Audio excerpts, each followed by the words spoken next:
Where's Paul? Not here yet. All right, we're on. Yeah. We're on our, I'll text him and see if he's, I never heard he wasn't coming.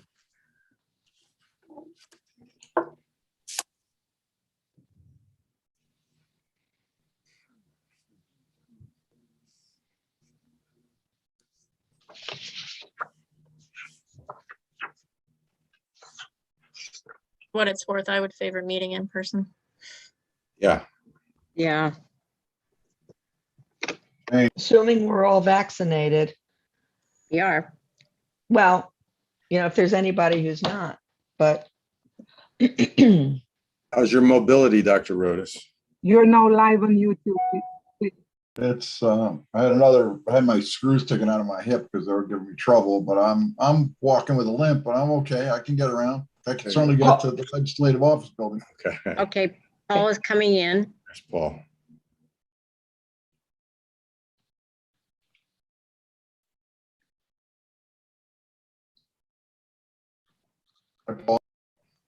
Hey there. Okay, How's hey. everybody doing? Doing good. I think we have everyone. So I'm gonna go close the door, but I thought we would just dive right in to the and maybe Nancy and the folks that contributed to the edits would like to walk us through it. I'll be right back. sure. I mean, we could just looking at where the red lines are, because we obviously we use this draft. So I guess we should just go and see where our edits are and if people have comments on the edits. Is everybody ready? Does everybody have their draft? Mhm. Okay. So on page 1, we just added in the middle of the page, we have posited numerous recommendations for the legislature's consideration and have discussed their merits. We just added their merits, implications, and practicalities. So it's probably pretty non-controversial. Then at the bottom of page 2, we added for recommendations with an architectural design that would, because we consider this to be the most important, that would promote recovery and healing before all of the security stuff. Okay. Okay. Is anybody, Nancy, you got the con. So if you see somebody waving, you can acknowledge them. Well, I can't Oh, you see can't them. see. Okay. No. right. The problem is if I'm looking at the draft, I can't see people right, well, waving. Okay. Well, Okay. Watch for the we can wave. just jump in, Linda. If it's okay with you, then since Yeah, you guys just jump are in. now, we'll Yeah. just jump in if we have a comment. I'm fine with Right. that change. Okay. And then we wanted to add the patients into the development of the facility master plan. Okay. Any discussion?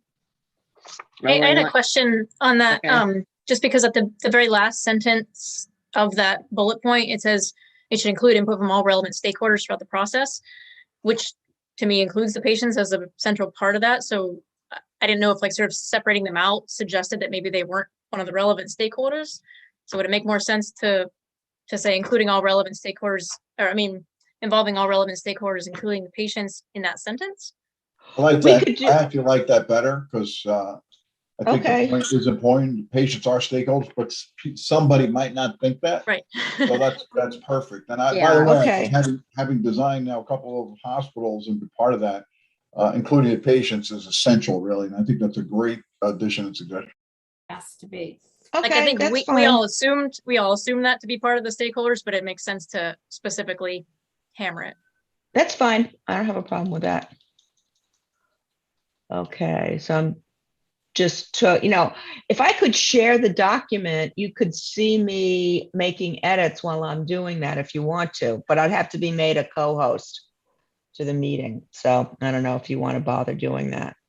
What does that mean? Okay. Me a co-host? to share No, a document. You can Oh, I'm share. sorry. You can share without. You can share without being co-host. If you go Go down to ahead. the taskbar to the green part. I just gave her permission to Ah. share her screen. Okay, great. Thank you. Okay, Are so, we gonna be able to see it though if the camera's not on? oh, that's a good, no, that's a good, Oh, can you yep, see we it? can. Yep. Okay, We see it. Great. and now I can actually see some of you, not all of you. All right, so then the next one was, we just want to take into account the emerging standards for the care and treatment of people. And most of these are pretty minor. Okay. Was there a reason you didn't like the word science? Yes, because we're not, we don't necessarily agree that science plays a role in the care and treatment of people with mental illness. Can we be more inclusive and say science and other things? Because I definitely believe that science plays a vital role in the care and treatment of patients. So Well, I What the think standards are. What are the standards? Who defines them? right. Yeah, So Paul, what do you want to? Well, I think there's some questions about the actual science. You know, psychiatry has a reputation of not having a lot of peer-reviewed stuff. It has a reputation of a lot of the science being funded by big pharma.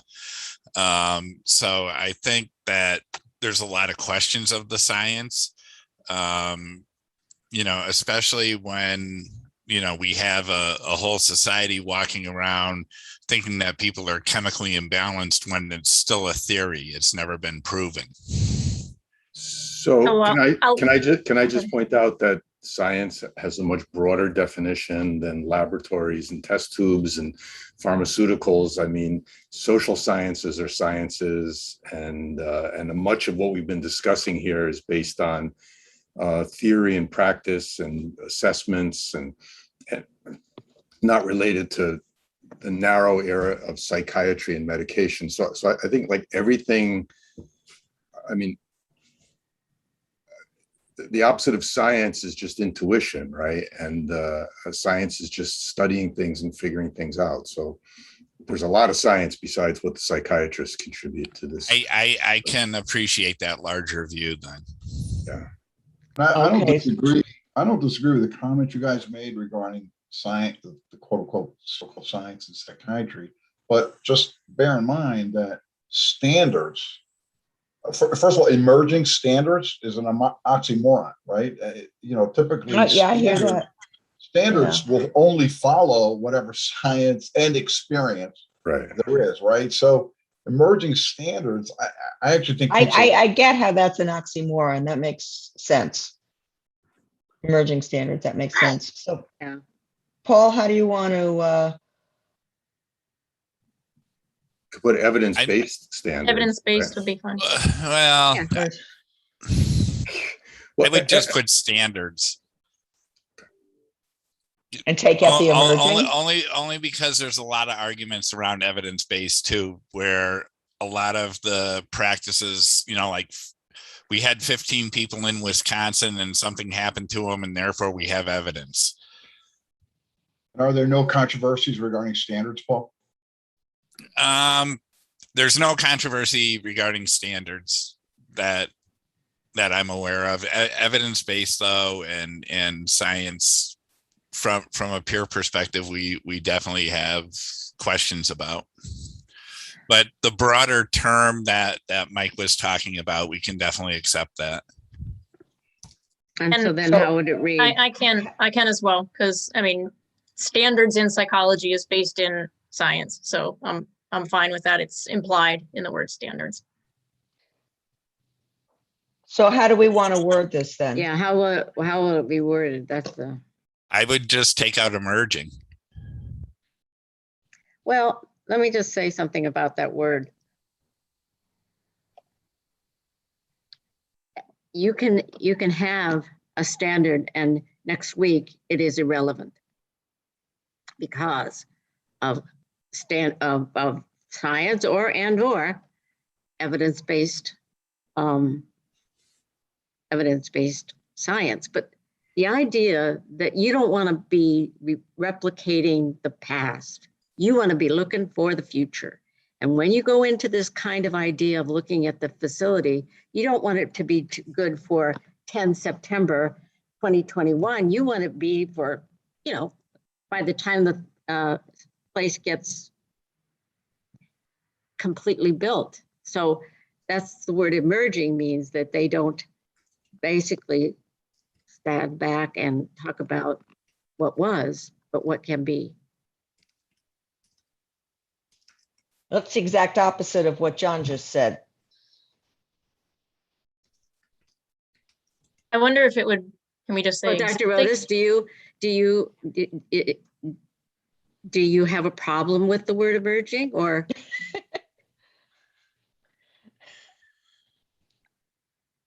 What, by Dr. the way, Rodas? what we're advocating is emerging. I mean, this is like the new thing, right? I mean, Yes, I mean, that's that's, what I we're think, why doing. we, Right. This is like a new way of thinking about it, I suppose, or one would hope.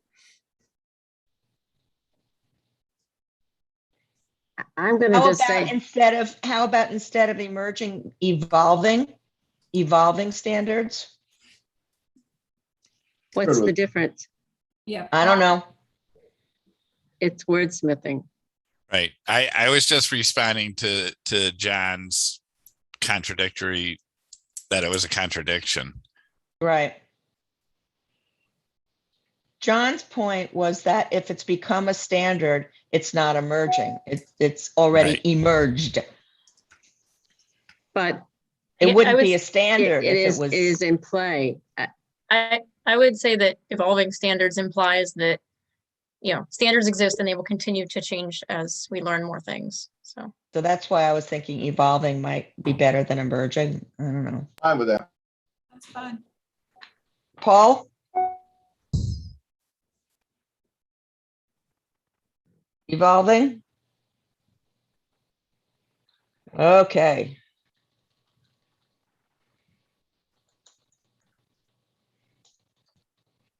Okay.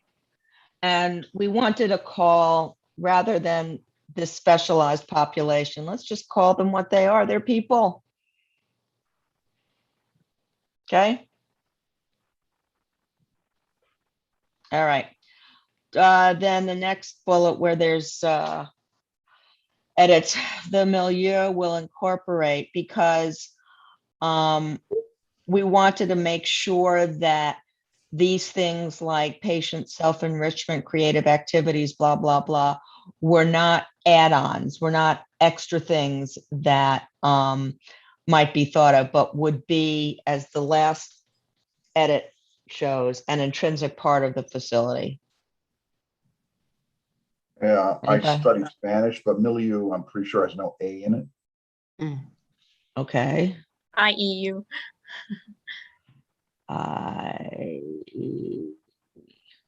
There we go. All right.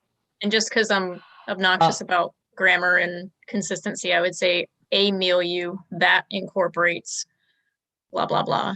And I keep it consistent with the rest of the bullets. Oh, okay. But I mean, we could do that kind of stuff at the end. Yeah, all right. Then creation of a patient experience that is an incubator of growth, or maybe an incubator for growth. Lori, you're the... Is that evolving or emerging? That doesn't matter. I mean, that's not what we're talking about. We're talking about an incubator for growth.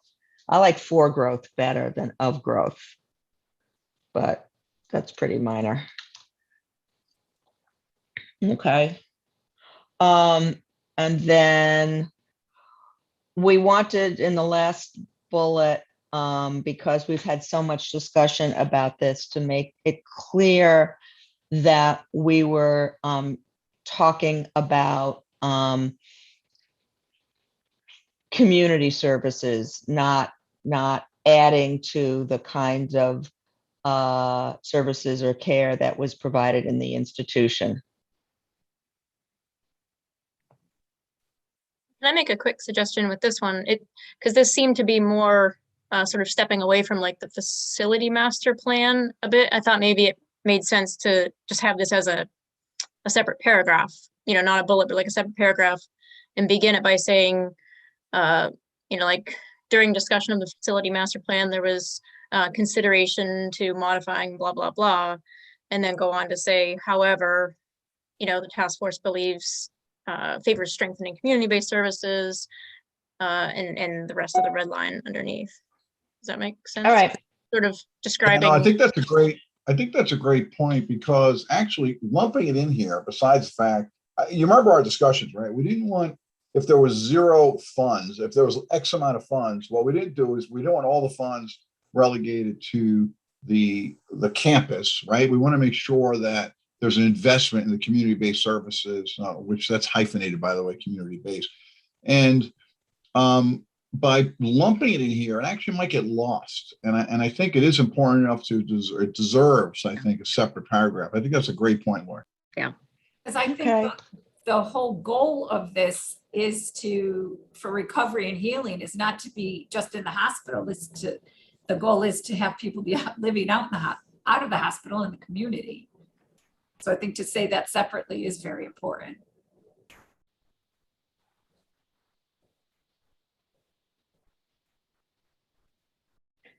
All right, let me see if this is.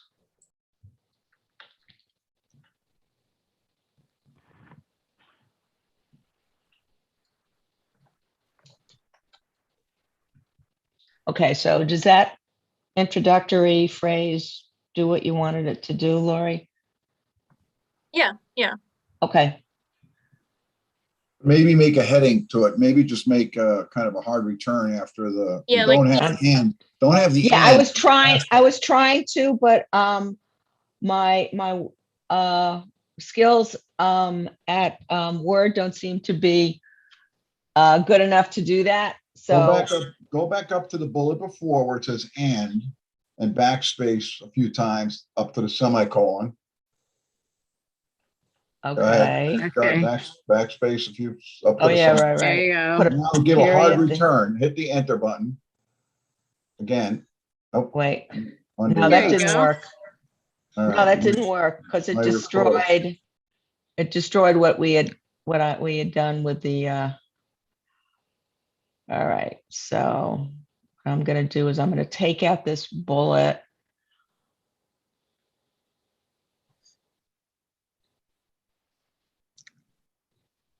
There we go. Okay, taking out the bullet did it. All right. So, but bring it down a couple extra lines and put a heading on it. I think that's what they were saying. You want a heading? Hey, listen, we could be here editing all day. Let's We don't need to do that. yeah, All right, let's- let's move yeah. on. yeah. We can Okay, go that's through fine. with a careful eye at the end and kind of make all these editorial stuff. Okay. So we didn't add much in the findings for the competency restoration. So the thing that is added there, though, is a little problematic because it suggests that we're not operating in accordance with statute. So what it says there is that people are sent to the hospital for competency restoration for periods of time longer than their potential sentence. That does not happen and would not. They're not there for competency restoration longer than their potential sentence. They sometimes, so that's why it goes on to say, like, so they remain in the hospital for several months for the restoration, and then sometimes just have their cases disposed of. Some of them who are unable to be restored end up staying for considerably longer periods of time. I think that was the point we were trying to make, but the part that's in red there suggests that we're not operating in accordance with statute. But doesn't that happen? No, people aren't in the hospital for restoration longer than what their sentence would be. They're in the Sometimes they- hospital for, as a civil Um, patient or a volunteer, like as a civil or voluntary patient after, if they're found non-restorable, and they end up staying in the hospital thereafter. But and that could be longer than a potential sentence. absolutely, because at that point, it's not about the sentence, it's about they're a civil patient. But so that the addition that you made there that we hold people longer than their sentence for restoration is not accurate. I get it. I get it. If someone's only facing 6 months, we can't keep them for 7 trying to restore them. Say again, But, well, what do you do but with if them? you've kept them for 6 months trying to restore them and they're not restorable, let's say, that, or let's suppose they even are restorable, then they have been held and then they're restored and they go back for trial, and they're found guilty, and given a sentence, that 6 months essentially has been added to their sentence. No, it's absorbed in it. Their Yeah. time in the hospital counts toward any The time in the sentence they might hospital get. counts? Absolutely. Oh, okay. Okay. All right, so Just to Paul, are you clarify that, by okay? the way, just to clarify, I think it would only count if they had been committed there by a court, right? If they happen to be in the hospital for some other reason, and they weren't being held against their will because of criminal charges. Yes, would be different. yes. Yeah, Under, in 5456D subsection R, their time spent in the hospital under restoration counts toward any sentence they may receive. right. Okay, okay. So Paul, are we okay with taking that out? Because the point that we're trying to make is captured in the final sentence there that says, because that's like kind of the main thing I think we want to convey is sometimes these people come for competency, but they end up staying for long periods of time if they're not restorable, and then they end up being a civil patient and stay in the hospital for long periods of time trying to get back to the community. But what that last sentence doesn't do is it doesn't distinguish between how much time they spend in the hospital and how much time they might have spent in prison were they to have been sentenced criminally. So yes, you're saying that they stay in the hospital for long periods of time, but longer than what? So, Okay, I mean, if there's you not a see what I'm longer saying? than, If you, we can say they Yeah. stay in the hospital for long periods of time while awaiting placement in the community. That would satisfy it. Because at but that that point, again, doesn't, but once somebody is a civil patient, civil or voluntary, after they're found non-restorable, potential sentence doesn't have anything to do with it. Any, you know what I mean? Like it, but the that's not a- sentence not a would have had comparable something, element anymore. but the sentence would have had something to do with it if they had not gone through restoration and had just gone through the criminal process and been sentenced. So if somebody did something that had a 6-month potential criminal exposure, and they went through restoration, and at 6 months, it was determined that they couldn't be restored, then they're going to be committed civilly, if they're committable civilly, or be a voluntary. So they are going to have been held for significantly longer than the 6 months they would have gotten had they just gone ahead and been sentenced criminally. Do you get what I'm saying? Well, can I just try and answer that a little bit? So same exact situation, right? They get arrested. Mhm. The issue is, can they or can they not post bond? If they're able to post bond, then the restoration process could happen in the community. If they're unable to post bond, they would be held until their charges are resolved. So whether or not there's a competency proceeding underway, in the absence of a competency proceeding, if they can't post the bond, they could potentially sit there for the whole 6 months too. So, I mean, it really depends on the individual situation, but it gets down to, can you or can you not post bail? But if you can't post bond and they sit there for 6 months Right, getting it resolved, right. aren't they going to be sentenced to time served? Yeah, I mean, if they want to plead Okay. guilty, or they would just be Right. released, basically, yeah. Exactly. And that's not what happens. So still under this competency restoration formula, they're going to be doing a lot more time. So Nancy, I think the overarching point in this is like, so we're trying to describe that people come into the hospital for restoration, and sometimes they end up staying in the hospital for very long periods of time, kind of irrespective of their sentence, right? Because they could have, you know, one felony they're facing, and that's years that they could potentially be served. But the point is they stay in the hospital for long periods of time if we're not able to restore them. And what we're trying to recommend following from this is we should push for more jail diversion services and utilization of jail diversion to kind of sidestep competency altogether. We should do competency on an outpatient basis where we can. So the whole point is trying to push more of the low-level, non-violent individuals that come into the system under competency into these other avenues. So Nancy, I agree that there may be instances, and maybe we should cite in the verbiage there, that to avoid incidents where the person would be,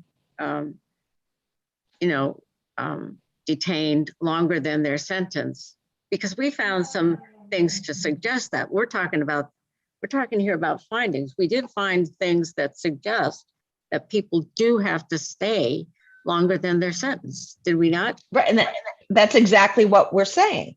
Yes. And so Not for restoration.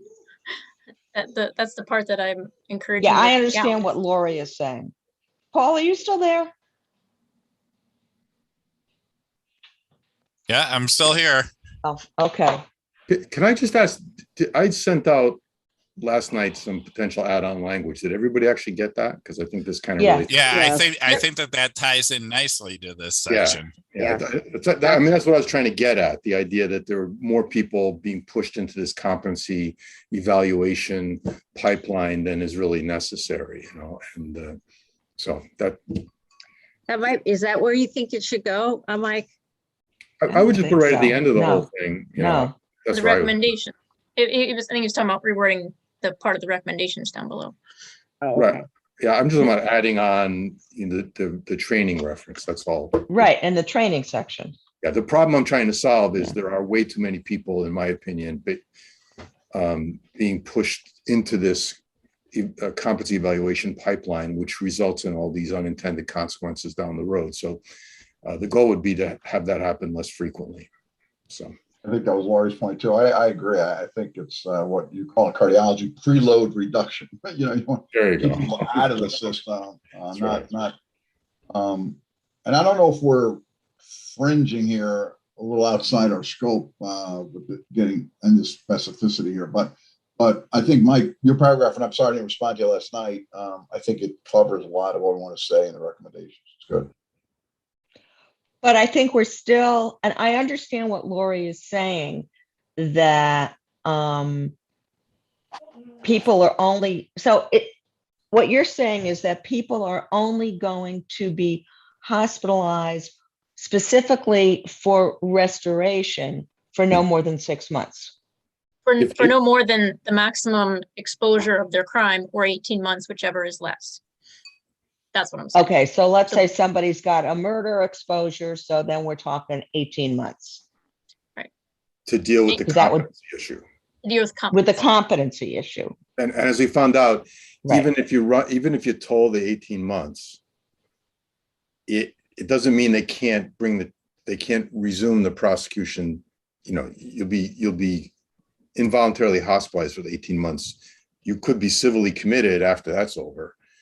And Right. down the road, they could always bring the charges back if they feel that you've been restored, that you've regained competency, no matter how it comes to be. This has actually happened. There was an interesting case a number of years ago where this happened, where the guy was attending classes full-time at Southern Connecticut State University after he had been found incompetent to stand trial. So that landed him back, got him prosecuted after that. So anyway. I'm not sure I follow why that was illegal. Had he escaped? No, it wasn't illegal. He had been found not competent to stand trial. The 18 months expired. He was Right. no longer in the criminal justice system. Right. But let's say 10 years later, it turns out he's enrolled full-time at Southern Connecticut State University taking classes. And at that point, they resumed the prosecution of him because it was pretty evident that he was no longer not competent to stand trial because he could understand the charges against him and he could certainly assist in his defense because he was attending. I mean, Right. Oh, okay. So it was like, it clearly was no longer incompetent to stand trial. Whether he was malingering at the outset, who knows, but he clearly didn't meet those criteria then. And so then, Oh, okay. yeah. That was the Okay. case. That was the case, the Curtis case that resulted in the modification of the 5460 statute that allows now for periodic reviews of competency. Right. Cases that are very serious that result in serious physical injury or death, the court can order periodic reviews of their competency. Where the Beyond the OFE 18 goes months. back and evaluates them on a regular basis to see if they have regained competency, but they're no longer in a restoration program. Right, whether they're in the community or whether they've been committed civilly or Right. voluntarily. Correct. So you never get out of it. Well, If- until the if- statute of limitations runs out, which for murder isn't, Well, never runs out. It doesn't. But for most Right. crimes, most I actually think felonies, it's, no, I think the 5 bringing years. of the charge, the statute of Does it limitations toll? doesn't expire once you've originated the charges, right? You've now told the statute of limitation and you're good. So there's not going to be any limit on that going forward. If they had never brought the charges in the first place, then the statute of limitations would apply.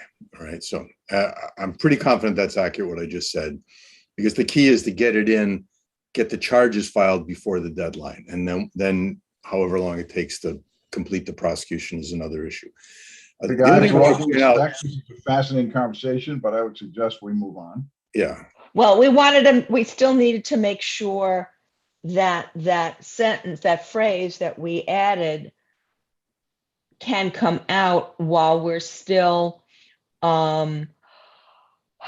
we're still getting the sense that people end up what we're trying to say is people end up being in the DEMIS system, not just for and I'll understand now that it may not be for competency, but they're in the DEMIS system for potentially longer than their sentence. But I can understand now that competency might not be the place to talk about that. Right. Plus, Nancy, that issue Yeah. would largely be resolved if they do all the other things that Mike has suggested in his recommendations. You won't All have right, this. so Kim and Paul, are we okay with taking that out? Yep. This is not just me. Everyone seems focused on me, but this was a team effort here, guys. Okay, so are we okay with taking it out?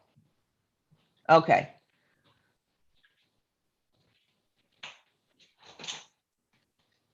All right, okay. All right. So then the next thing is just we added appropriate where jail diversion is not appropriate.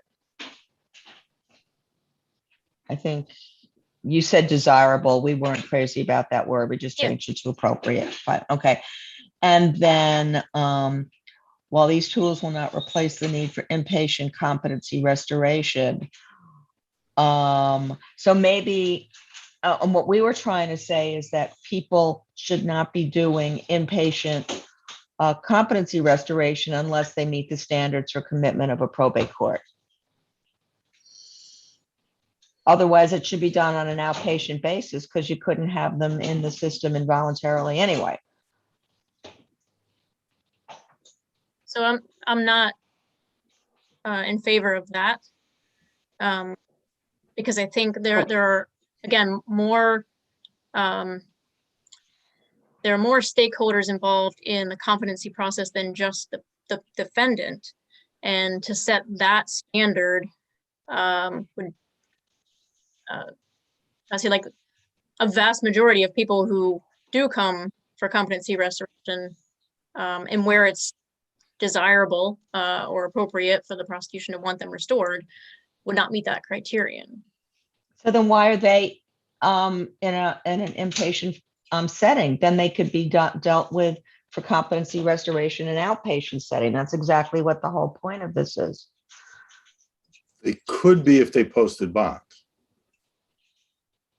Why do they have to post bond? They have to post bond Because to the be, courts, if you have charges pending, which is the only time competency would be an issue, right, the court will set either a promise to appear or a monetary bond. So you're only going to be held against your will if the court has set some sort of money bail and you're Right. not able to post that, right? So that's the Right. only time. So whether or not there's a competency proceeding underway, that's what is going to decide whether or not and most of these people would be held in the Department of Correction during this competency evaluation, and then transferred to the hospital for restoration, right? So essentially, because I would say 99% of the people in this situation are going to be people who can't afford a bond, Right. then there's no change to inpatient restoration. Then you're not going to have any inpatient restoration if you're saying they have to meet a bond to have outpatient restoration. Right. And so So that doesn't work. my So- goal, just to be clear, my goal is to have competency evaluations and restorations ordered on fewer people. That's the goal.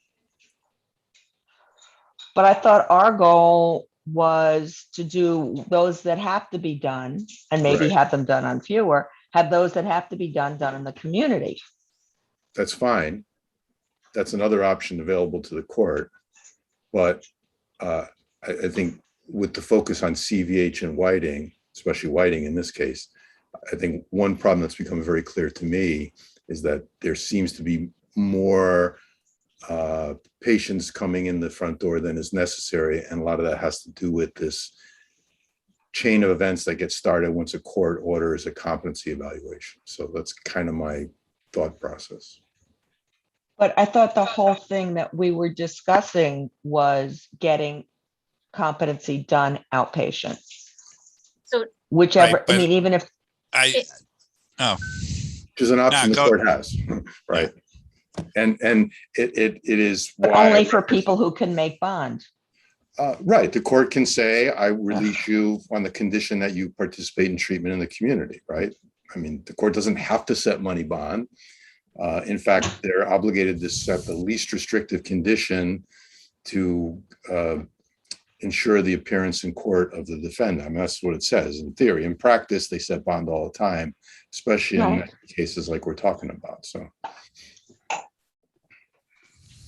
and you're not going to be able to change that. So, and can I add, when the OFE does their initial competency evaluation, they have to opine on what the least restrictive environment is for an individual. Again, obviously, if the people that are already in DOC, they recommend inpatient if the court's not willing to release them. People that are in the community, they should look to outpatient restoration as an option, but there are other things that complicate outpatient restoration. And sometimes people aren't successful with the outpatient restoration, have to come inpatient, specifically folks that have ongoing substance use issues or who are either inconsistent with or not taking medication that is necessary to restore them to competency, if that is the case, if that is necessary. People that are kind of living in unstable, living situations and things like that, that might contribute to it as well. So there's a range of factors that might complicate competency on an outpatient basis beyond where people wouldn't meet the criteria as being a danger to themselves or others. And the court still has an interest in restoring those individuals. So if they're not being successful or not able to do it on an outpatient, they need to have the option to send them inpatient. So yes, the goal is to expand opportunities for jail diversion, to keep people out of the competency pipeline, to augment the existing structure for outpatient, to make that more successful and support people better in the community. But I think setting the standard for inpatient as danger to self or others or gravely disabled is too high of a standard for competency restoration.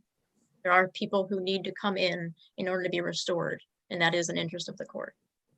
But I also think that some of what you raised is something that I would argue a court couldn't do. They couldn't send someone inpatient because they're not taking their meds outpatient, because the court can't order someone, even as a condition of bond. I don't think a court could order somebody to take medication. Oh, yes, because they there can. is- Oh, yes. Oh, yes, but- they absolutely can. And they frequently They do. do. I know, but there's no outpatient commitment. You're in the saying, state do of they have the authority Connecticut. to do it? I'm saying they absolutely have the authority to do it. And they frequently do things like that. The Superior Court has an interest in having people competent to resolve their legal matters. And so they have they have the ability to send them for competency restoration wherever they think the least restrictive environment is. And if that's an inpatient setting for the variety of factors I mentioned and others, then that's still their purview. Again, there's more stakeholders involved than just the defendant in restoring somebody to competency.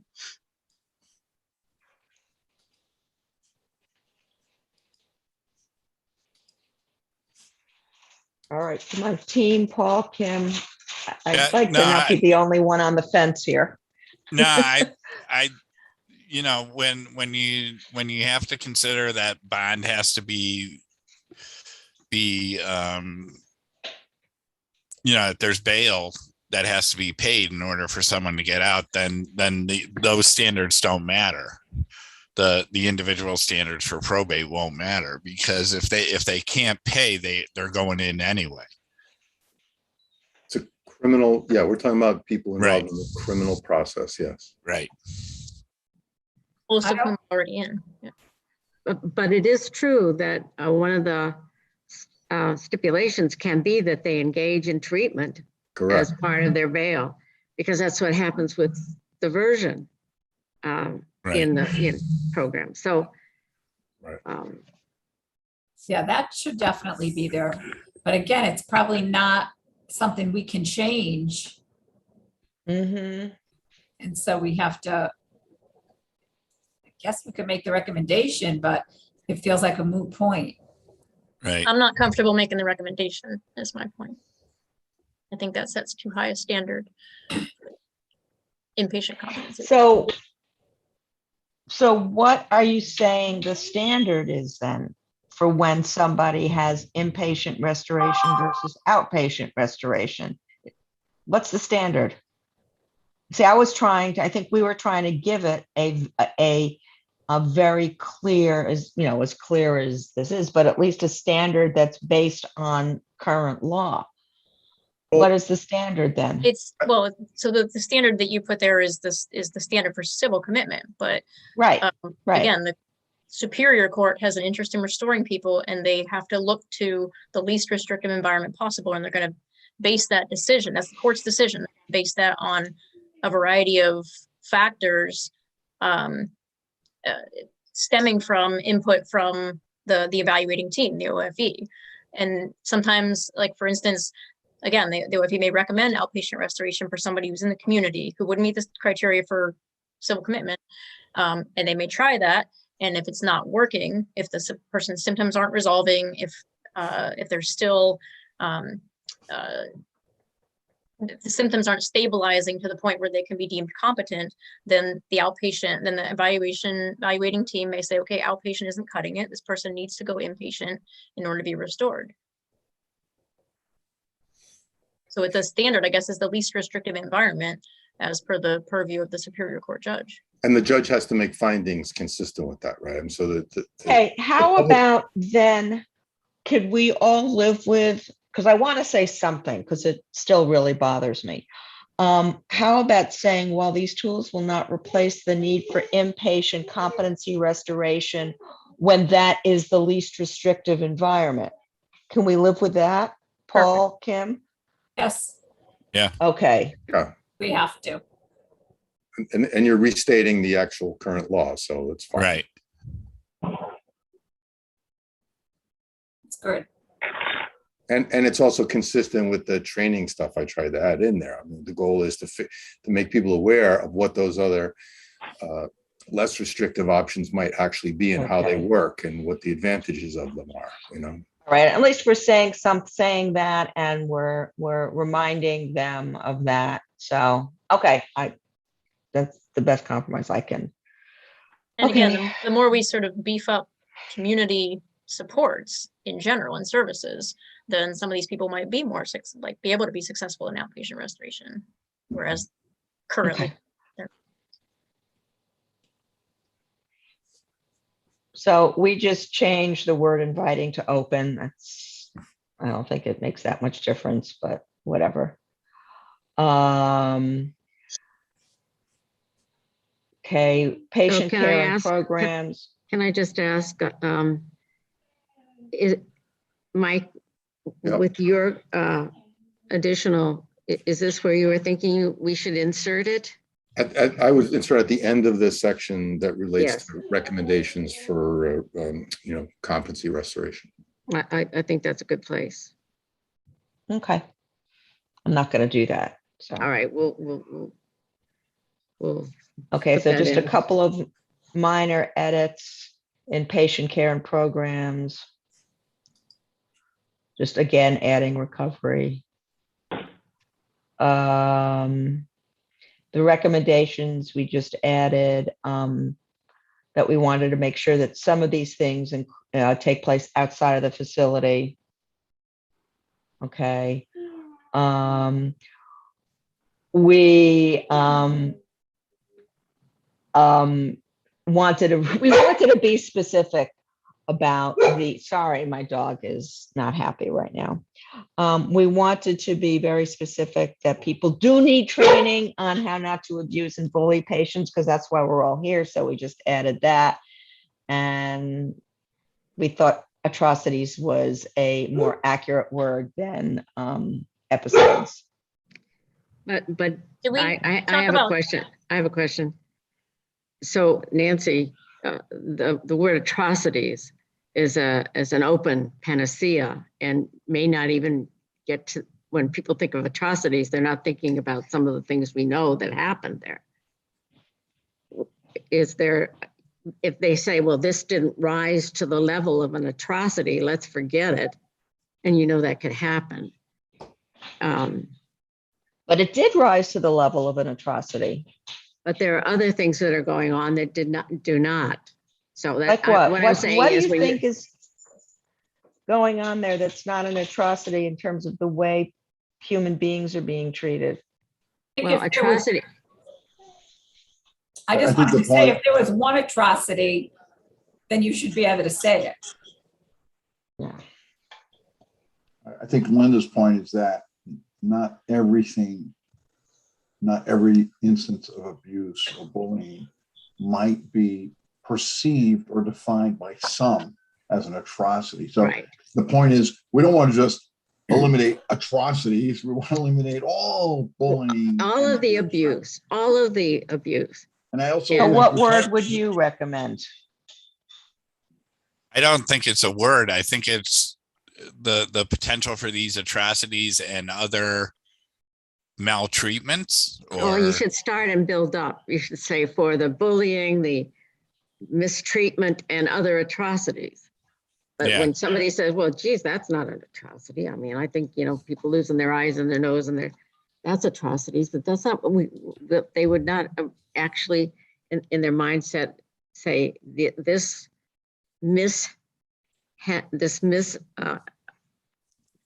damage, this way of treating patients. Atrocities is another I mean, on it the was- hierarchy.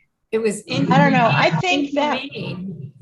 It was inhumane to another human being. yeah. That's Right. pretty atrocious to me. Yes, I mean, if we don't think that treating people that we have the care of and the responsibility for, if we think treating them this way is not an atrocity, then I don't know what we're all doing here. well, We're not saying we're not saying that. we don't think they're atrocities. Remember, we're writing this for other people. That's right. And- I and think it's- that's why We want have them to say get it. as angry as we are. That's why I think we need to say it. Because if we say mishandled or, any of those other words, So does everybody consider like verbal abuse an atrocity? I think it's atrocious. to someone that- who's in for care. Right. but Yes, We're I trying do. to establish a public policy, which requires getting buy-in from people. And I'm just wondering if that, when I hear the word atrocity, I'm thinking like Jonestown and the Holocaust and stuff. I mean, that's what occurs to me. And, so it, There are many, So what would you call it, Mike? abuse. yes, abuse. Yeah. And I'm sure there may be some atrocities in there, right? I got it. But to me, that's a very loaded word. And my instinct would be to not even think about a lot of the violence I see happening on one-on-one and stuff like that in the streets, right? But like what happened at Sandy Hook School, it was like that would qualify as an atrocity. It seems like that's like. and I agree with you, Mike. And I think my point was that people may not look at the kinds of things that are going on and relate to the term atrocity, because Right. it is the dehumanizing, it is the mistreatment and abuse. You don't think this was dehumanizing and abusive? I'm saying that you may feel that way, I may feel that way, but that is not everyone else's. Right. But we want them to feel that way. And so Well, why I'm would sorry, we but they can- hedge? Don't you see that they could say, okay, so we did that. That's not an atrocity. That's like we Right. shoved him around or we made him do something. That's not an atrocity. That's what they'll say. And you'll miss many of those abusive. Yeah, let me try it another way, Nancy. Let me make sure we're clear. We all agree that all of this behavior is unacceptable. I don't think anyone in this group disagrees with that. And by the way, we did talk about that first sentence, and it's not to totally digress, but I think that first sentence kind of is, again, it's kind of almost implies they should. I kind of think I said that, right? They shouldn't need training, but it turns out they do, right? So I just don't want to. I don't want, if you just take these two sentences, someone might say, oh, people don't need training to avoid behaviors that are abusive. And all we got to do is make sure there aren't atrocities, which is, in someone's perspective, not ours, but someone might think an atrocity is someone's lying on the ground and they're being kicked repeatedly by 5 different people. But verbal abuse and an occasional shove or locking somebody in a room, that's okay. We want to make sure that none of this stuff happens. So I think we're kind of all saying the same thing. Yeah. But we don't want people to take this and do less than we want, right? We want That's my fear.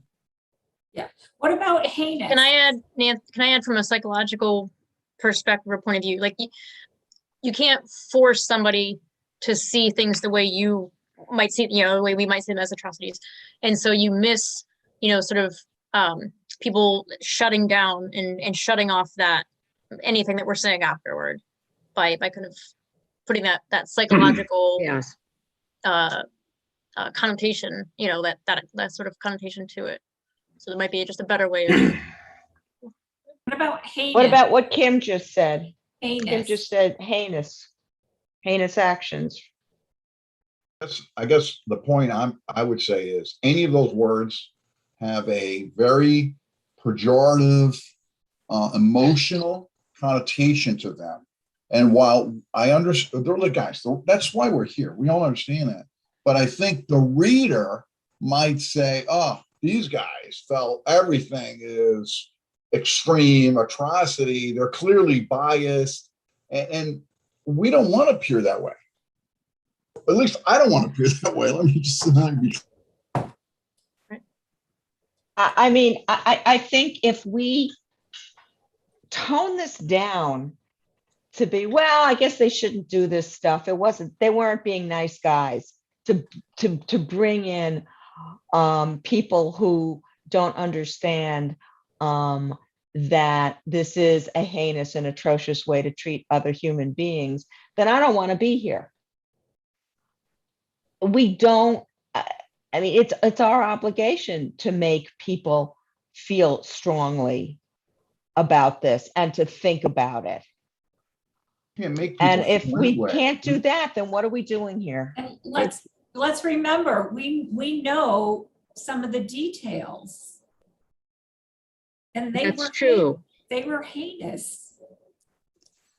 None of us are disputing that. So why wouldn't? So then why can't we say it? Why can't we tell it as it is? I think the Anything- thing is, you may want to tell it like it is, but that may not meet a definition between taking care of someone and absolutely dehumanizing them as they are. People will point at that and say, I didn't do an atrocity.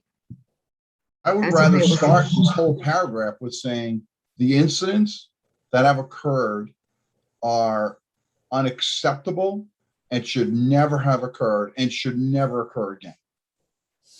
You know, that's kind of, to me, says it all. I don't have to call them anything, but they're unacceptable. I just don't want us to appear heavily biased. That's all. I'm gonna stop talking now, but Why shouldn't we be biased? We're a task force that's been studying this for what, 2 years now?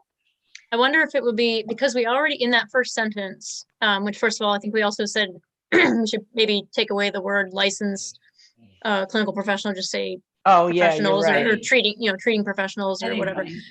But because we already identified that as behaviors that are abusive, demeaning, or neglectful, it would be easy enough to say, however, we do believe ongoing staff development is key to maintaining competencies and mitigating the potential for these behaviors to recur. Because we're talking about the behaviors that were abusive, demeaning, and neglectful. So why can't we just wrap it up by saying mitigating the potential for these behaviors to recur? And I everybody would knows even what How add about if we added unacceptable, unacceptable? up to unacceptable behaviors. That Unacceptable put an behavior, exclamation Or point on it. Okay. zero tolerance. I mean, if we want to use some of the key words out there. I agree with that, zero tolerance.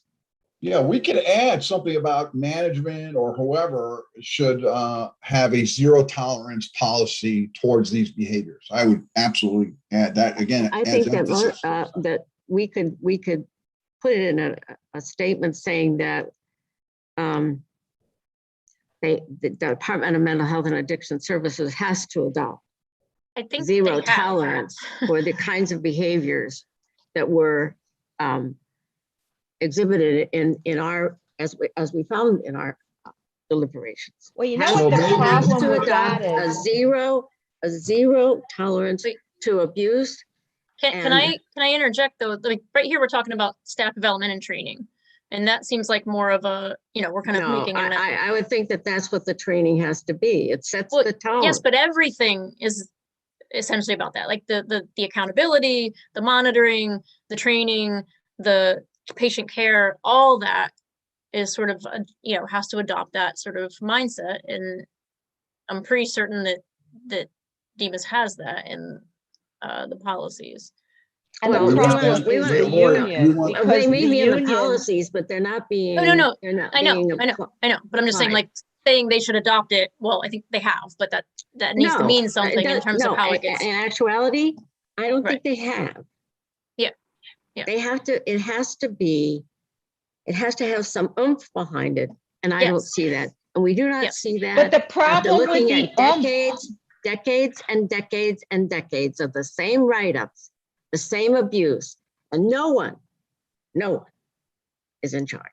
So we don't But part of the disagree. problem with this zero tolerance, you can say that as much as you want, but then you've got the union whose job it is to fight to get these people back. DEMAS can fire everybody if they want to and say we have zero tolerance, but they're going to still end up back at the facility through the union process. Now, I'm a strong unionist, so it's kind of weird that I'm saying that, but the point is that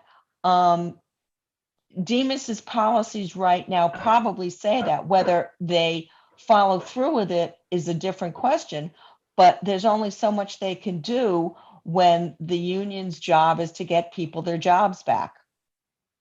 I think, Nancy, we want to make sure. So I think, first of all, Laura's point was all this part about management enforcing, we'll call it a zero tolerance, or the DEMAS, of course, doesn't belong necessarily in staff development I training. agree with her. So, Right. I agree so with I think, her. what we're all, I think something most of us are saying that we want to, DEMAS should, because they already have a zero tolerance, but they don't enforce the zero tolerance policy. So I think in that section, wherever that is, we want to make sure that DEMAS not only adopt, but enforce the zero tolerance policy towards the behaviors we have witnessed that have occurred, to Linda's point, for decades.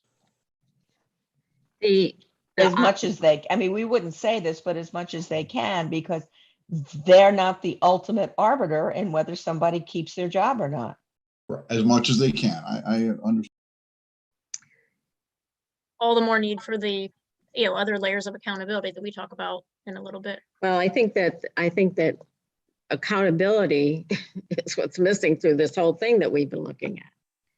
And I think that if we are successful in getting the Office of the Inspector General, that's someone who will at least be watching what's going on, but you don't have that accountability.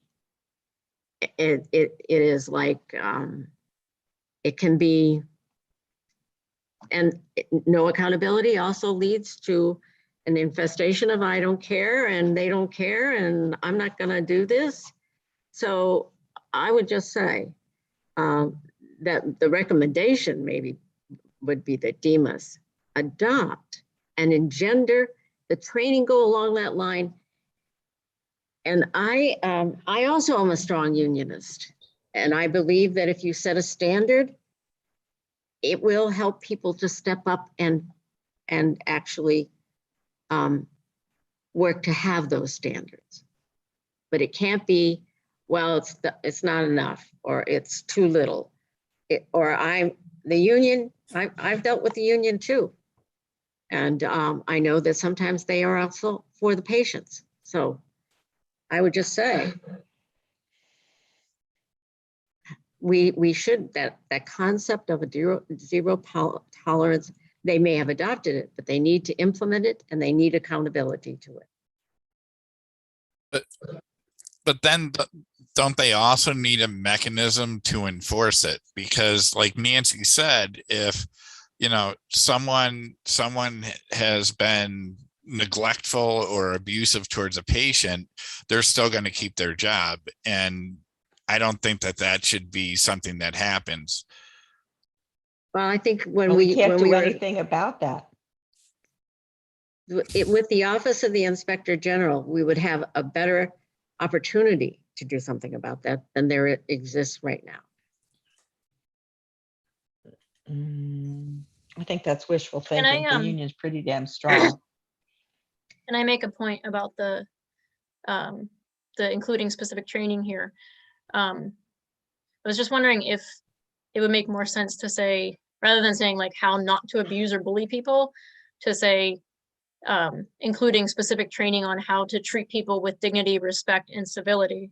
Because I've been through a lot of trainings. I've never seen a training specifically on how not to abuse somebody or how not to do something. Like you're trained in how to do something different, how to de-escalate, how to respond to people in distress, how to meet people's needs while treating them with respect. So I don't know, I'm curious what other people think, but I would push for wording that more like the flip side, how to treat people with dignity, respect, and civility, as opposed to say how not to abuse.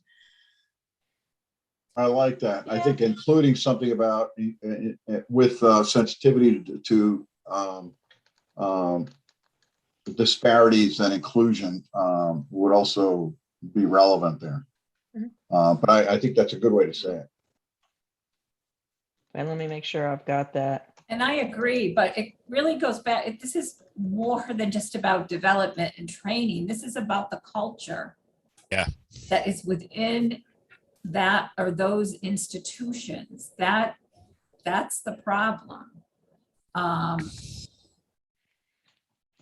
And so it goes to everything that you speak to. If you don't have accountability, if people, whatever can and can't happen, we need to have all these other things, right? So we need to have a, whatever it is, an OIG or you know, we need to have this overarching body that does have some oomph to it that can really make those changes. Yeah, I think that's an argument and a statement that needs to be made kind of at the end on summary findings, you know, basically articulating the fact that this stuff's been going on for a long time. And it's because there hasn't been an adoption of a zero tolerance policy. Maybe there's not been effective training. There's not been accountability. And that, hence we're asking for another layer of that, you know, inspector general, so to speak. I just don't think that belongs in here, Kim, in staff development training, but I think it's a very, very important point. It's probably the most important point of everything we've found here. That's what I think, yeah. Okay. All right, are we ready to move on to the recommendations? Yep. Okay. Yeah. In person is what, 2 words or something? Or I don't know. hyphen? I don't Let's if see there's what a- is, Yeah, just 2 words. Yeah. okay. Nancy, I like the what you added in the 3rd bullet. I would almost suggest that maybe that be a separate, a 2nd bullet, like that those kind of be split, because it's 2 points that are, I think, both important. So the one is saying to draw upon the talent available within DMIS in order to, so people can take ownership of the work environment and have be able to apply it specifically to their environment, but then separately that it also utilize people outside the agency or outside the system, or people from other I guess agencies is the best word, but just to add that piece about having multiple lenses through which to view their work, so that there's also, so that it's not just completely insular, it's also bringing in people from the outside to offer a different perspective. I think both of those things are separately important points. And that's what we were kind of afraid of, is, you know, kind of preaching to the choir and then having someone else come and do that same training. That's not a part of the choir would be good. All right, so Laura, could you do that? I just put in an extra bullet when, and I'll send this around in this re-edited format and you can add that. Okay.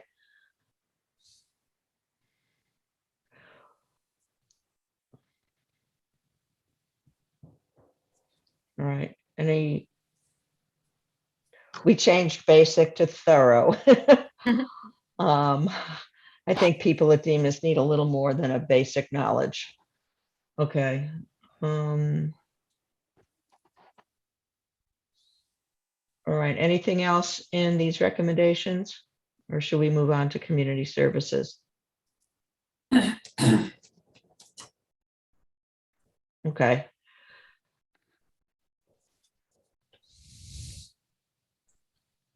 So, I mean, I think what we said speaks for itself, so I don't know if anybody has any comments on this findings.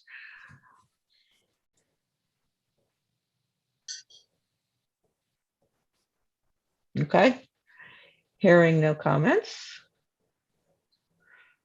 So we don't have anything. We made some changes, a little bit of changes on page 8 because the way it was written previously did not include the fact that the bill had passed. Yeah. Oh, and we talked about this at the last meeting, that we didn't need a Right. robust discussion about that. And we rephrased how the bill is noted. It's a public act now.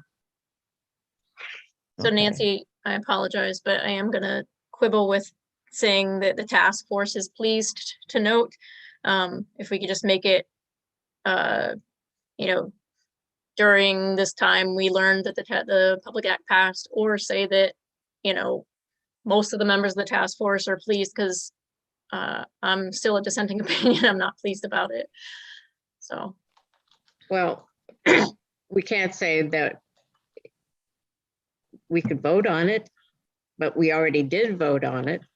No, I know. I'm not disputing Right. that. I'm just saying, I'm not Oh, the fact that it says please, Lori's Part not of the- pleased. pleased. No. Yes. I don't know why we have to talk about how we feel about it one way or the other. Why can't we just say the task force? How about we just say the Happened. task force Public notes? gas, blah, blah, blah. Yeah, please. right. You know, that's enough. Fine. The task force notes. I'm not sure I had feelings on this one way or the other, to be honest with you. You could say the task force, blah, blah, blah, notes that this is, to be present during the search of personal possessions. You could say this is in line with recovery, person-centered. Can we just leave it as notes?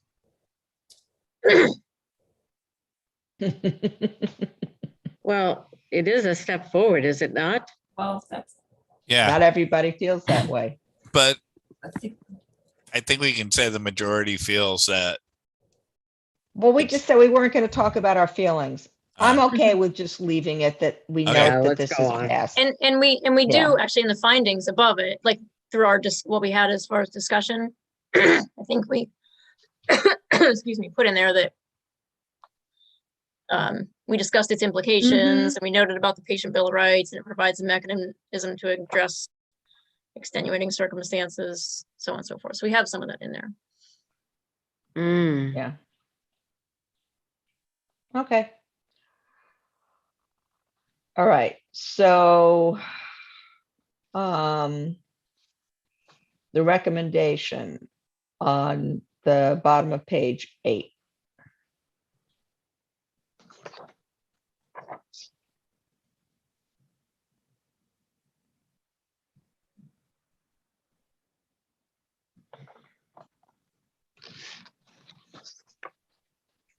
Okay, no, I don't hear Yeah. any comments. All right. Okay,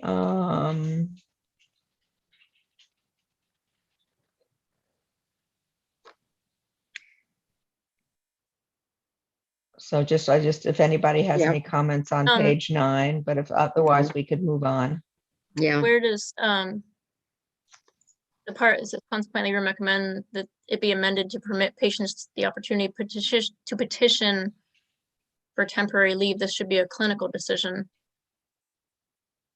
I'm not sure that was how we, that wasn't how the bill was worded, and I'm not sure that's how we agreed upon it. I think we all agreed that they should have the right to petition for temporary leave, but that would still go before the board. Not if they I don't think so. petition the hospital. I think that was the whole point, is that it doesn't have to go before the board. yeah. Temporary leave is a specific thing that relates to patients going into the community for treatment for, at first several hours a day, and then the whole day, and then on to And several you days a think that week. the PSRB should be the deciders of that? Yes, I do. I don't agree. It goes in line with We don't, my dissenting thing, so. I think Well, it is a clinical decision, and the clinician would probably bear the responsibility for it if they are the ones that make the decision. right, that's the whole point of this change. That wasn't the way it was worded in the bill that we're talking about. And that wasn't what I agree that patients should have the right to petition the board to advance to temporary leave, the status where they're allowed to go into treatment in the community 1 day a week, then 3 days a week, then 5 days a week, then overnight, that whole, I agree, they should have the right to petition for that step of advancement. They currently don't. But I'm not saying that should be a clinical decision. The same This way I'm has to not go saying with that- the whole thing where we talk about changing the balance of the statute, that the statute, what we say at the bottom of page 8, that PSRB should be modified to better respect the rights of equities while balancing that need with the, it should be more focused on treatment than safety. And that's what this is part of. It's part of that whole thing. So in many respects, it's, as I understand our discussion, that they could only petition Superior Court. Well, doesn't that seem like going into the community is not a real legal kind of thing? It's more like a clinical decision. That's what we think. That's not Yeah, what I Lori think that thinks. too. Can I just add one analogy here, I guess it is.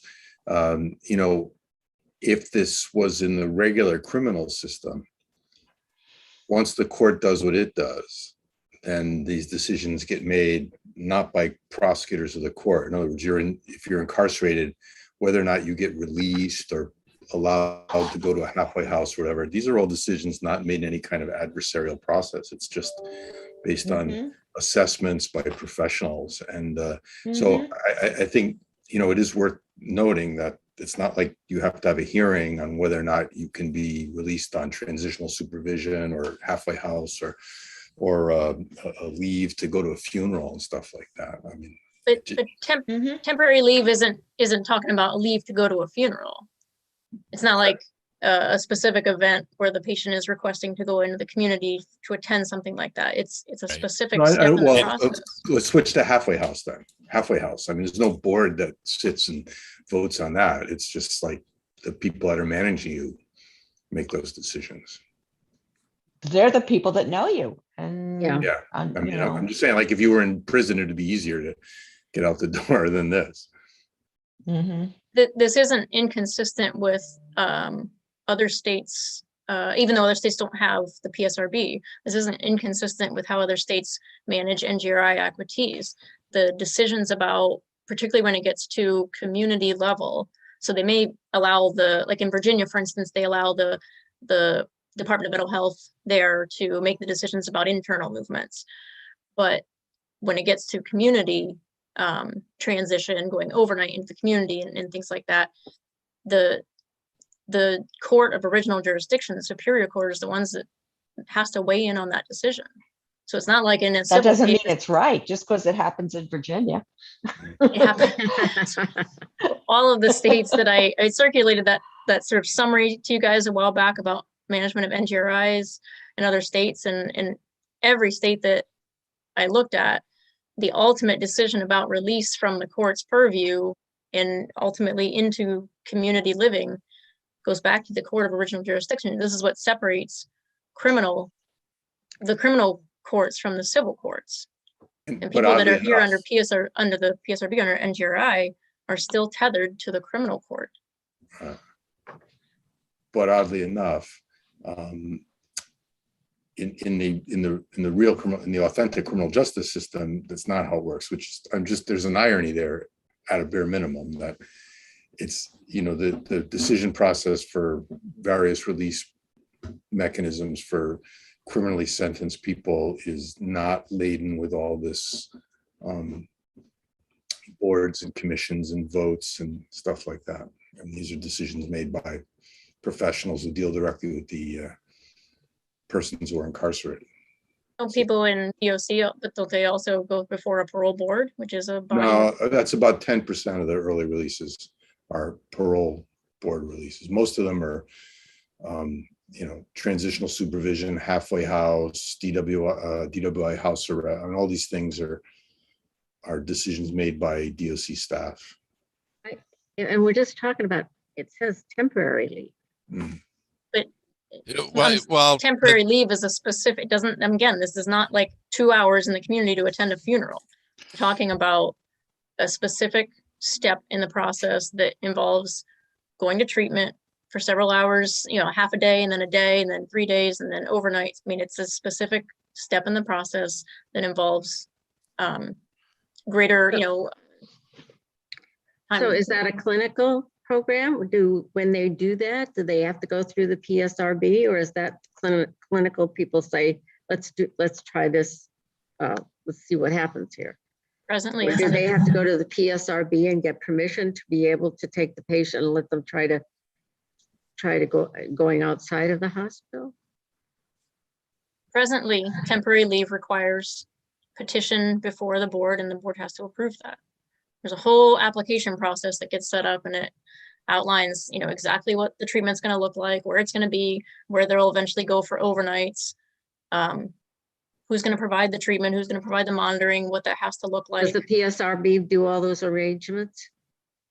Well, the hospital arranges it in the application, working with the outpatient providers. The PSRB then has to approve it after a hearing. But if the hospital does all these arrangements and they think that the individual is ready to do this, why would you want to go and ask the PSRB since the program has been kind of set forth by the hospital? Is it a part of their clinical treatment, or is it a part of their I guess their legal issues? And for me, I mean, I've had some experience with this, so I say that sometimes people are able to go out and try, and sometimes it doesn't work, but it's the clinicians that decide what will happen. And I'm surprised. Right. And the thing is, it would never get to the PSRB without the clinical pushing for it anyway. So it's, you know, again, the PSRB just seems like a moot point to me. Presently, but I think this particular bullet point was to argue that the statute should be changed to allow patients to petition for that, to say, I feel I'm ready. The hospital may not feel I'm ready yet. I feel I'm ready. I would like to make my case before the board to say I'm ready to go on temporary leave, and force the hospital to argue otherwise if they don't think so. But then to have somebody else be able to hear it, to say, and have them represented by a defense attorney to argue on their behalf that, hey, they've done what they need to do. They are ready to leave. Why aren't you arranging for this and pushing for this leave? I mean, Well, the hospital is still going to have to make a Right. determination when they petition. Well, you know what? I don't think we're ever going to agree on this, because Lori has a very different feeling about the role of the PSRB than the rest of us do. So, Lori, do you want to write a dissenting opinion to this? so I was gonna suggest that I sort of amend the current dissenting opinion to articulate what I agree with and what I don't, because I don't want it to get lost that I agree that patients should be able to petition. I think that is a reasonable step forward. So I don't want that point to be lost, because I agree with that. I just am not in agreement that the decision making should be taken out of the level of the PSRB being the neutral, objective arbiter, where the patient can be represented, the state can be represented. Again, I'll reiterate that in these cases, there is still a victim that has to be, whose interests, who has a right to have their interests represented. Well, let And me that's just ask for my, that's what distinguishes this from civil But- cases. let me ask for my own, excuse me, Paul. Yeah, please. Ask me for my own, please clarify for me. So if the patient, the leave and what is going to happen is planned by the hospital, then what does the PSRB, what responsibility do they have? To decide whether it's a safe plan. Right, yeah. What are, And to decide whether the treatment is, to decide whether, I guess, the hospital and the community are doing what they need to do for the patient to make sure. Do you believe that the PSRB has the clinical expertise? Do you believe that if the person went out into the gates, they said you can go, and something went awry, who then would bear the responsibility? What would happen? If something went awry, if someone was granted temporary leave and something went awry? Is that what you're asking? Who would bear the responsibility? Yeah. My guess is it would fall back on the hospital. I mean, in the That's headlines right. at least. So they should have it has been my experience that the first person that would be offered up as a human sacrifice, should anything go wrong, has the right to make the decision. And that's why I feel it is a clinical decision if people are going to go out in the community. And I'm just offering that I think that it isn't, that I think it's wise to have the decision detached from the people that are providing the direct treatment, because it removes a layer of potential Oh, bias, either positive or negative. I think that most of us are agreed with We the are, way it's right. written. So I'm saying I'm willing to just add to the dissenting part that I wrote to say that while I agree with them being allowed to petition for temporary leave, I still believe that should fall in the hands of the PSRB. Yeah, Even just though a comment. they bear no responsibility. What's that? Even though the PSRB bears no responsibility, they should make the decision. No, That's the point. And but the thing with this too, Linda, is there have been people that the PSR that, the clinical team has said they're good to go. The PSRB has said that they're good to go. And then something happens and they get pulled back. And, that's just a thing that's going to happen, whether it goes through the PSRB or not. It's, I don't know. I just think it's such a stacked process against, even to the point where the person gets to talk to them once every 2 years while the hospital talks to them 4 times in those 2 years. That, I think I just kind of feel like we should be trusting the treatment teams in this and trusting their judgment. And if there's a mechanism that they need to create within the hospital to kind of get feedback on stuff, then do that. I just think it's such a slanted process right now. Mhm. Mhm. I also think that letting the hospital make the decision as a clinical decision goes along with our shifting the balance, that the balance is not so much about public safety, but is more about the rights of the patient and treatment and recovery. It's also investing in the hospital the responsibility and power to make the decision what will happen to their patients. The clinicians, of course, now will bear a little extra burden, right? To be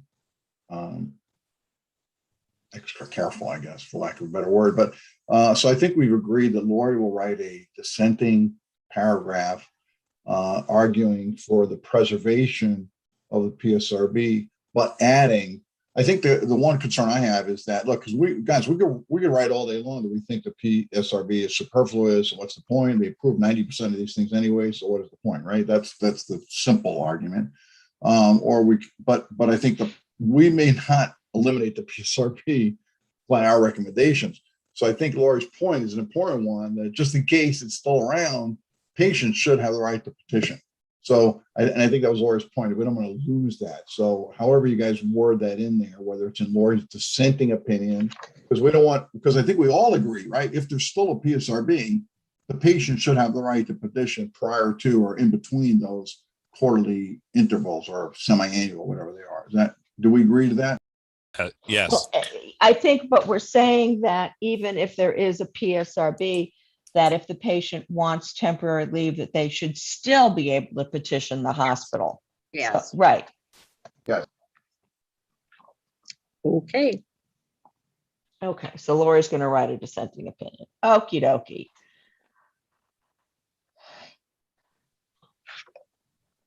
So on the then last bullet point, I guess I would encourage consideration of potentially annually as opposed to every 6 months. For reasons being, one, it's akin with if we're trying to say, kind of more similar to civil procedures, it's akin with civil procedures, where people are entitled to an annual review of their commitment. Presently, there are the reports go out every 6 months. So someone is looking at this every 6 months. It's just not a mandatory hearing every 6 months. I think, again, we're probably more likely to persuade to shift to annually as opposed to going, once every 2 years to once every 6 months. That's 4 times the amount of hearings. People might look at that and just sort of disregard it as being untenable. Because it is, you say that it's not really an added burden on either the clinical staff or the PSRB, but there is some added burden in the sense that they'd be having to meet 4 times as frequent. there is additional burden to preparing report and testimony as opposed to just report. So people might, and on top of that, because there are situations like if the board is having a hearing every 6 months and hearing that the person's not ready to advance, they might develop a more sort of perfunctory, and the clinicians too, like view of the patient's progress if it's happening with that frequency. I want to give people a little more hope. Geez, Yeah. a year is a long time to be living It in that is. But place. isn't that what civil patients have? But are we But talking about? I don't agree with the civil standard. I think that that's too long too. You know, when you're incarcerated in a hospital, you kind of want some hope and you want more periodic review.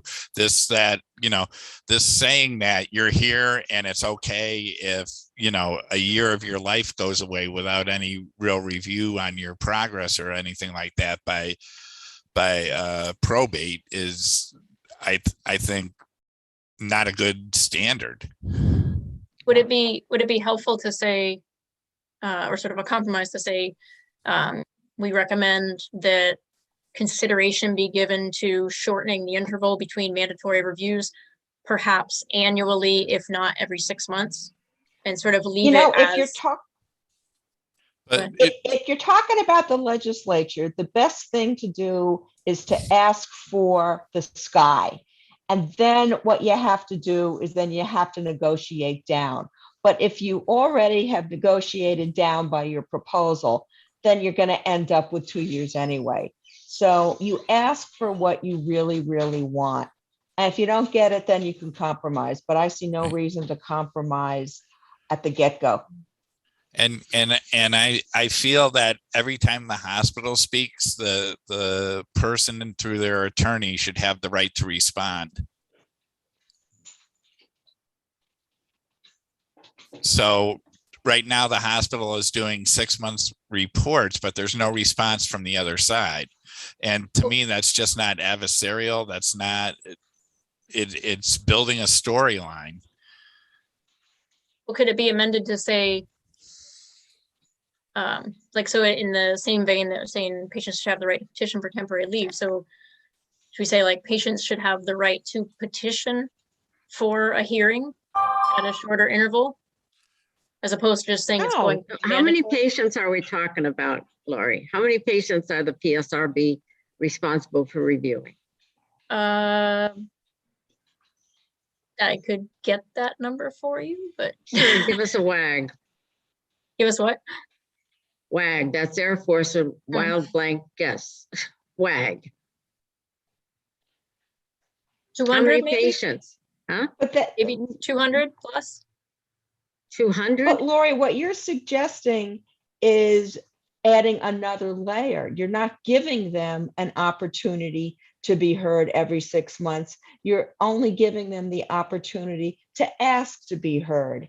And then the PSRB can say, no, we've heard enough. We've heard from you enough. We're asking to let them be heard on a reasonable basis because they're living in these very difficult circumstances with no hope. And we want to give them a little bit of hope. I just fear that having mandatory reviews every 6 months in cases where there may not be progress necessary to go to the next step, that in and of itself might be more debilitating. So I guess I would put it on the patient. What about the people that have a reason to expect to get out? That's what I mean. Like that they hold can them back? No, but they can. That's why I'm saying, like, to say that they can request for a hearing. And then if they say, no, you can't have a hearing, you had one last year. Let's give people the chance to be heard. Why do we want to lop off their voices, cut off their voices? Their attorney may advise that, hey, it's not best for you to go speak right now. But they should have the opportunity to do it. You're right. They might not do it. All those things might happen, but I think it's incumbent upon us to make the recommendation to state that we certainly think that they should have more opportunities to do that. Give them a I agree. voice, let them be heard. I apologize. I have to go to a 3 o'clock meeting. I thought this was only going till 3. Was it lit? Are these meetings going longer? Oh, it was supposed to go to 3, actually. No, it was, but we decided to go until 3:30 for this one. I We didn't gave hear it an that. extra half hour. I didn't hear that. I'm That's why if you sorry. look at the Zoom invitation, it says 1:30 to 3:30. Mine says 3, but who knows? Oh, All sorry. right. Well, I agree with you, Kim, that giving them, that this is an opportunity, they can take it, they can act, if they don't want to do it, they don't have to do it. But that the review would be at least 6 months, because it's, it would at least probably give them something. I talk about hope, but I also talk about the fact that if they come before the PSRB every year, it's almost like I've been here 4 years and I've been heard 4 times. Do we know how long? 6 months is a long time. Yes, it is. Mhm. And case reviews It's a long time. are, it would actually also step up some of the other issues about what's going on within the milieu of the facilities.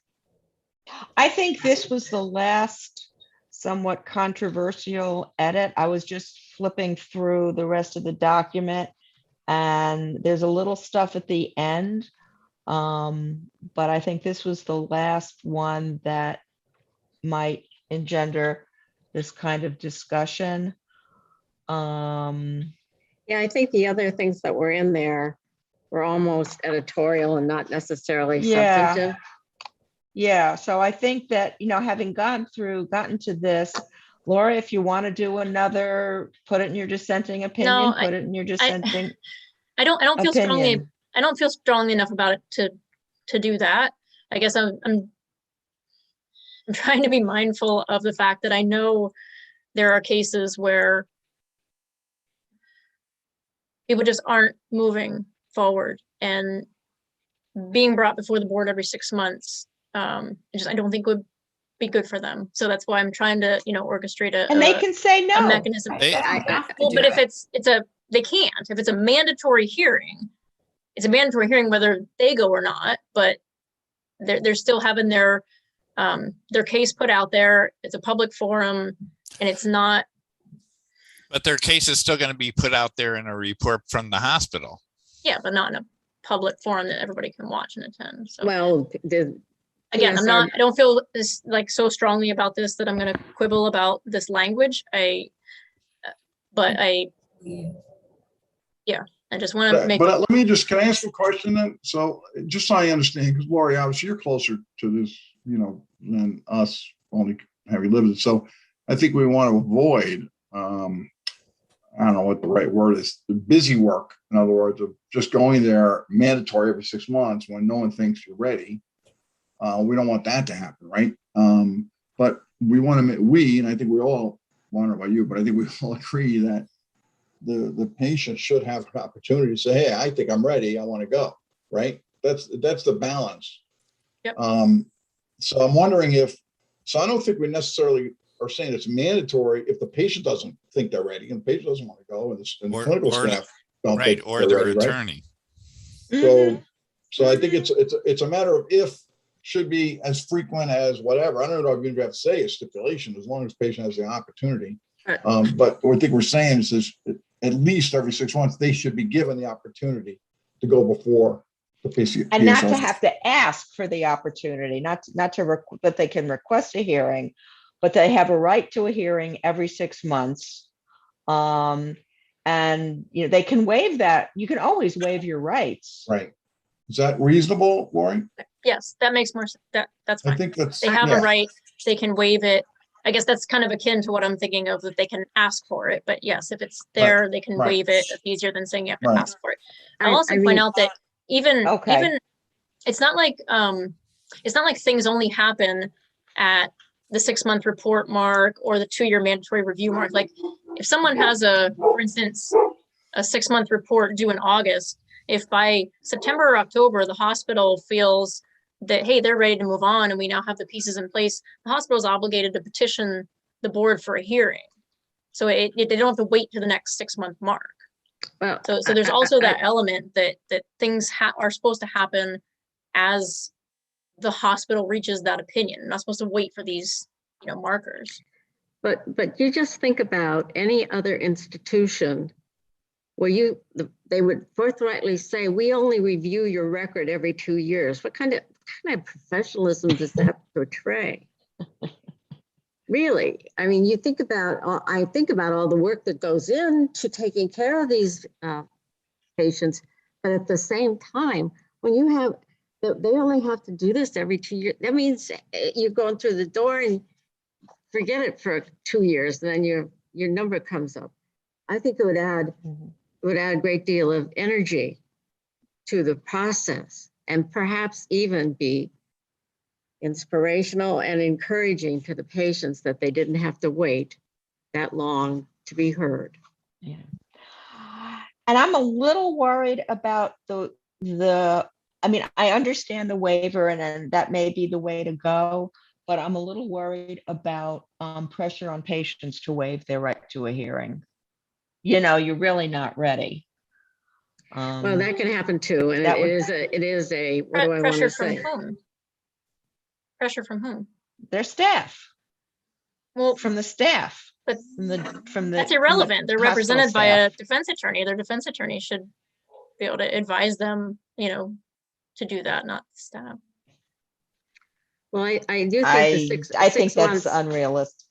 I think 6 months is at a minimum that you would review a case. Yep. All right, I think we've beat this one to a dead horse because Lori said she'd be okay if we added the patient having a right to a waiver. So I think we're done with that one. And I think the other ones, as Linda said, were more editorial stuff. So Nancy, why don't I send this around? Nancy, can I ask you a question about the one on page 11 though? Page 11. Okay, the absent patient objection.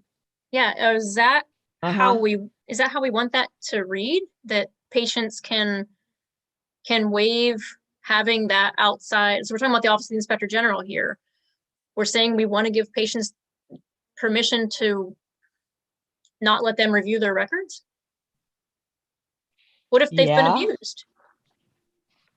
They aren't going to find the abuse in the records. Good point. But very good point. If whatever they need to review in order to, whatever they need to, if we have this in here for a reason, they should have the authority to receive and review any records of the hospital. If there's an incident that needs to be investigated, I'm not sure that the potential victim should have the right to prevent that. The same way that a victim in a criminal case may say, oh, I don't want to press charges, I don't want you to prosecute, and the police and the prosecutor are going to say, sorry, we're taking this case forward because something may have happened. So I'm just concerned about that what if a patient feels pressured to object to having their records reviewed because I think it should just be the Office of the Inspector General should be able to review them. We were again trying to give patients some sense of ownership over their own records. I think their patients typically have that, but I think the point that's being made by Lori is if let's imagine now the patient's abused and I'm the Inspector General. I want to see the record, right? And the record indicates, the patient fell. That's the note in the chart of the patient record. The patient fell, where the patient's injuries clearly do not look like that. I think why wouldn't I, as the Inspector General, want to have access to that? Now the patient might say, remember they're afraid now, right? Because somebody kicked them down a flight of stairs. Obviously, I'm being somewhat dramatic, and they're afraid that they're going to have more retribution if they let someone look at the record. I think we want to, the Inspector General should, that's kind of the whole point of Inspector General, right? You should be able to do Right. and see everything and anything, right? As a, and I feel it from a safety, quality, patient experience point of view, as a hospital president, I should be able to access, all of that information. I think the Inspector General should kind of be in that role. I think taking out the absent patient objection, because you say under the standard expectation to preserve the confidentiality of said records necessary to complete its investigation. It is true that in some of the Inspector General situations I've been involved, we did not know who they were looking at. They had complete carte blanche into looking into the records. And I think that, especially when we're talking about situations, just as Dr. Rodas referred to, that it's probably, they have to have access to the records. And it's not a Paul, question. can we live with it? They're still bound by HIPAA privacy rules. I mean, it's not like you Yes. can look at the record and go out and put something in the newspaper about the patient, right? And I just had Andy Vermiglio pop into my head where what was in the records didn't match what was on the videotape. Okay. Yeah, I think that's And a if a good point. patient said, I don't want my records reviewed, then who would know that, You would never know that. And it is a Sometimes- way Okay. to keep it clean. All right. Okay? Gone. Okay. All right, so I'll send this around. For, I think Laura, you have the most to fill in. And then we'll see where we are. Can you drop in that additional language I came up with, or do you want me to do that? Or I'll do that, Mike. I have it. thank you, Laura. Okay. So do we know when we want to meet again? All we need to have happen is a clean draft presented to us, right? I think I actually have a problem 2 weeks from today, for what it's worth. About a week, is that? I have a potential problem a week from today. In the Yeah, I do afternoon. too. Maybe maybe the 1st of October for me. And I will work on a October. summary statement and hopefully be able to get it out. So we can I have can do the that 1st of reviewed as October. well. Is I it can do the possible? 1st of October. Yeah. Can I just Yeah, ask? October 1st works. Do we all think it might be actual possible to vote on, assuming that the final draft looks good, that can be our report and we'll be done with our work, basically? I don't know if we'll be done with our work. We might have some explaining to do, but Well, I mean, in terms of crafting a report, Right. potentially we could be done with that at our next meeting, and then whether or not the legislative committee chairs or ranking members want us to somehow, brief them or testify or whatever. okay. I just wanted to say that I had talked about having it as attachment. Survey. Well, the survey, we can do the survey as an appendix or an attachment. We also wanted to have a listing of who spoke to us, and we are looking at trying to get kind of a listing of the documents that were put up for our review. So that people would know that we had all of these resources and references. We may not have all the references, but we'll get as many as we can to be part of that. Aren't all of those Beverly, already on the site? Am I wrong on that? So couldn't we just, isn't that kind of a cut and paste? Well, we were talking about that earlier. All the documents are on the webpage.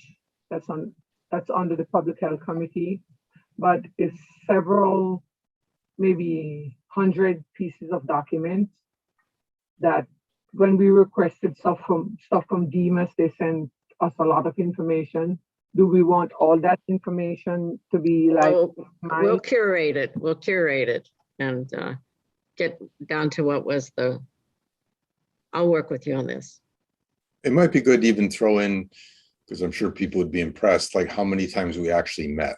right? Yeah, I mean, I it's think been that- quite a few. I I'm impressed, I'll say I gave that that. information to Linda already when she started writing the report and with the name of all the presenters that came in. Yeah, we have that. okay. We have all the, So that's already. I'm not sure I want to see that number, Mike, but okay.